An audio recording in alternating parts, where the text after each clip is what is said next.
আর্জেন্টিনাকে কি সত্যি স্নাইপারের ভয় দেখে হারানো হয়েছে? সম্প্রতি সামাজিক যোগাযোগ মাধ্যমে ভাইরাল হওয়া একটি ভিডিও নিয়ে পুরো ফুটবল বিশ্বে তোলপাড় সৃষ্টি হয়েছে।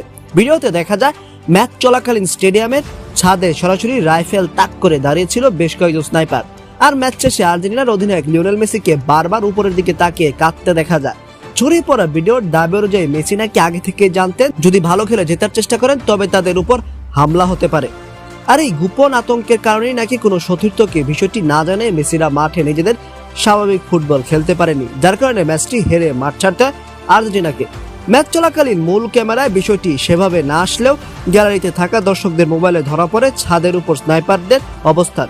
ভিডিওটি সামাজিক যোগাযোগ মাধ্যমে আসার পর থেকে ভক্তদের মনে তৈরি হয়েছে গভীর রহস্য ও নানা প্রশ্ন। প্রিয় দর্শক, এই চাঞ্চল্যকর ভিডিওটি দেখে আপনার কি মনে হচ্ছে? সত্যি কি আর্জেন্টিনাকে স্নাইপারের ভয় দেখিয়ে হারানো হয়েছে, নাকি এর পেছনে লুকিয়ে আছে অন্য কোনো চক্রান্ত?